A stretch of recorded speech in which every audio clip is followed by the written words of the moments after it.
के लिए, बाल के विकास के लिए एक प्रमुख अभियान को शुरू किया गया है 14 नवंबर को। इसी अनुरूप हम आज आपके स्कूल में आए। राजस्थान में इस प्रकार के हर मतलब जगह ये बाल अभियान चल रहे हैं। हमें बाल अभियान में हमारे टीचर्स को या हमारे जो भी पेरेंट्स के रूप में होते हैं, बच्चों के लिए सारी चीज़ों का ध्यान रखना चाहिए। चाहे बच्चों की शिक्षा के लिए अधिकार हो गया, चाहे बच्चों के पोषण के लिए अधिकार हो गया, उनकी समस्त गतिविधियों में उनकी सहभागिता हो गई। इन सभी चीज़ में बाल को हमेशा आगे रखने के लिए हम सभी को एक तरीके से बच्चों का सहयोग करते हुए प्रेरणा स्वरूप के रूप में ये कार्य करने चाहिए। इसी प्रकार से हमारे आने का ये उद्देश्य हमने बताया है। कुछ बातें मैं हमारे मैडम है साथ में वो बताएगी, जो मैडम को बता दो।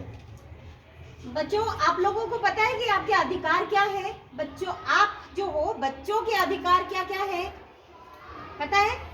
अच्छा, मैं बताती हूँ। जीवन जीने का अधिकार है। सबसे पहला हमारा क्या अधिकार है? जीवन जीने का अधिकार और शिक्षा का अधिकार। हम जो भी पढ़ाई कर रहे हैं, पहली से 8वीं तक हमारा अधिकार है कि हम मुफ्त शिक्षा प्राप्त करें, है ना। अगर आपको कभी भी स्कूल में कोई समस्या आती है तो आप टीचर से जाके कह सकते हैं कि मैम हमको ये समस्या आ रही है। फिर है आपके विकास का अधिकार, सर्वांगीण विकास का अधिकार, जिसमें आ जाता है खेलकूद, मनोरंजन, है ना, अपना पोषण, देखभाल, शिक्षा, ये सब कुछ आ जाता है इसमें। फिर सांस्कृतिक गतिविधियों में पार्टिसिपेट करना, ये भी हमारा अधिकार है, हमको करना चाहिए।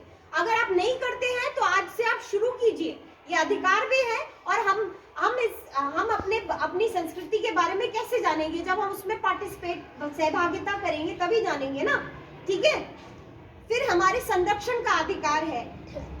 यदि हमारे साथ कोई भी किसी भी तरह का दुर्व्यवहार होता है, बच्चों के साथ किसी भी तरह का दुर्व्यवहार होता है, शोषण होता है, उपेक्षा की जाती है, तो उसमें भी हम अपना अधिकार अपने टीचर्स को, अपने माता पिता को अपन जाके कह सकते हैं, अपने दोस्तों को भी कह सकते हैं कि इस तरह से ये हमारा अधिकार है। सहभागिता का अधिकार, विचारों की स्वतंत्रता, हम अपने विचार खुल के टीचर्स के सामने, माता पिता के सामने रख सके, ये हमारा अधिकार है ना।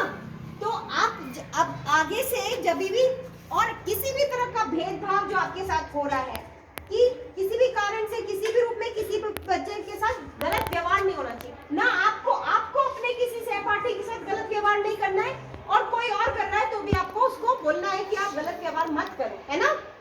बोलोगे कि नहीं बोलोगे? बोलेंगे। आप भी नहीं करोगे? नहीं। टीचर्स के साथ भी दुर्व्यवहार नहीं करना है, ठीक है। रिस्पेक्ट करना है टीचर्स को, और आप एक दूसरे को भी रिस्पेक्ट करना है, ठीक है। चलो मैडम के लिए तालियां बजाओ सर। तो इस प्रकार से मैडम ने बताया कि आपको शिक्षा के लिए हो, चाहे विद्यालय के लिए या कभी भी कोई गतिविधि में, सभी जगह आपको आपके हक के लिए, कभी भी किसी भी चीज़ के लिए कोई कमी आती है, आप अपने टीचर्स आपके एक तरीके से महत्वपूर्ण स्तंभ के रूप में